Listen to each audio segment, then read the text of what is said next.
All right, greetings everybody, and it is the second video of the day. I'm still using the same music because it fits so well. Hello, it is time to take a look at Deah, a character who has been in the story for what feels like forever, but is only finally now making her way to the game. And as you can see, here is mine. Obviously, I am recording this video very early on, but have no fear, we do have a bit. If I can, there's so many buttons to click. Has anyone ever noticed how there's like a million buttons in Wotv now? Weird. But we actually do, thankfully, have a friend unit today that we can take a peek at. So here is Deah, a SSR water tier character, and as you can see, this one's equipped with Bahamut, a couple of magic-based vision cards, Alexanderite Ring, as well as her own personal TMR, given these stats right here and these resistances. So we'll take a quick look, a little bit more of a look at that in a second, but let's jump over to WotwCalc for the actual numbers. So, MR Elemental Water 50 cost unit, not limited, 3 move 1 jump, although tied to her quest, featuring the new type of Sorcerer Knight. This is something that we've seen on Valentine Miranda, there we go, as well as Operative and Rune Knight. Uses katanas and has hat, clothing, and accessories. Now, her TMR is a magic-based katana, which is kind of interesting because I don't think that there are too many magic-based katanas. Also has a bit of accuracy. As for the initial skill on this TMR, it does have an initial AP of 10%, which isn't anything super high, but it's fine. Taking a look at her master ability, Spirit Penetration up by 10, acquired AP by 30, and Fire Killer of 20, with an increase of HP for going into 140, with an upgrade to her ability. Now, taking a look, this is a character who is a lower rarity. So if we were to take a look in a primarily, physical based water team, which I am currently running because at this point in time, still developing Amnilus, although we have Amnilus, we have Celeste, we have Aerith, we have Miranda. There's more than enough here to potentially make a successful water-based magical party that I think will be quite durable and pretty damn strong overall. So all of this is looking pretty good for the water element. So what does Deah bring? Well, she effectively brings a really good low-cost character to the mix. Now, this is a little bit at odds to the fact that Severo has also been upgraded into 140. I recently talked about him and thought that he was generally a really good addition, and for a lower cost character would be quite good as well.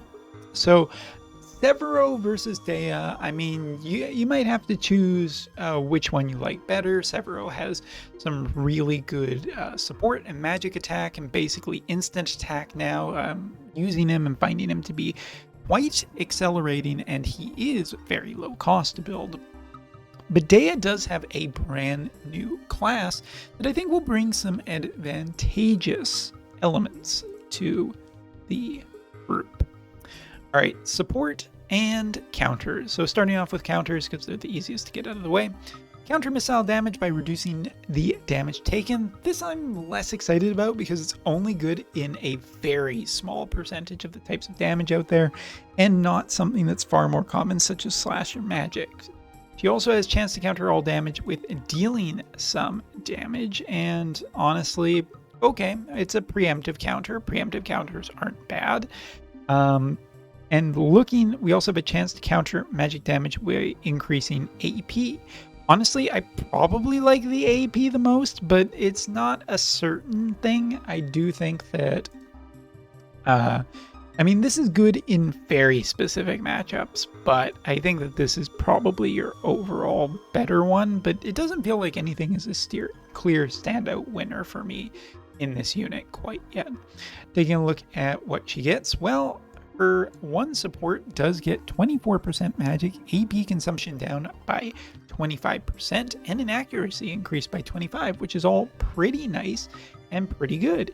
In combination, you can potentially have your move up with a decrease in hate, HP up and fire resistance, water attack and lightning resistance, increase evasion rate and increase acquired AP, or spirit penetration and accuracy. Now, in the recent review where I talked about Howlet, I quite like this one as well, and I think that spirit penetration plus accuracy is pretty good, since a lot of water characters sometimes have trouble hitting their targets. So having another good accurate character, this is potentially something that I do like here. Of course, I generally just like this one because it's overall the strongest, and in combination you're getting 45 accuracy and a bunch of spirit penetration with AP consumption down and damage up, which is where this character feels like she really wants to be. Now, of course, it's an SSR, so we unfortunately don't get a limit burst, but Rune Knight does have the deal damage and absorb HP of the damage done, while also increasing magic and increasing slash attack resistance penetration. Liked it on the new Howlet, like it here as well. Super synergistic. Fire Killer, consume HP to get a magic boost, might work quite nice with the hate down. Decrease water resistance, which is a utility for other water teammates and synergistic with basically any water character, and Fire Killer with decrease evasion and decrease critical evasion while also dealing damage. Honestly, just like I said in the Howlet review, this feels tippity top notch, absolutely synergistic with her kit, and I love it ever so much. The only real problem is that her actual slash damage attacks here they are magic based classed, right? But like there just isn't that much there, but there is a lot of powering up, some healing, and potentially just being really, really damage dealy from this. Now, as for Operative does give her a chance of decreasing chance of being targeted, which is good in certain cases. Decrease agility and decrease accuracy on opponents can be quite nice, but water evasion doesn't feel like it was a thing. Even though Schnack plus her might be able to make a few waves, I think they're just ripples in a pond and not actual tidal waves. Absorbing damage and reducing counter chance while also all of this big long thing are generally okay, but I feel like Operative is mostly here for the stats, and that's fine. Now, what you're getting for getting rid of Rune Knight is the chance for a status effect and the chance of a DPS, but I think that Rune Knight is just so good for her that basically it's very clear cut that this character should just be run as a Rune Knight and not much else, at least for the time being.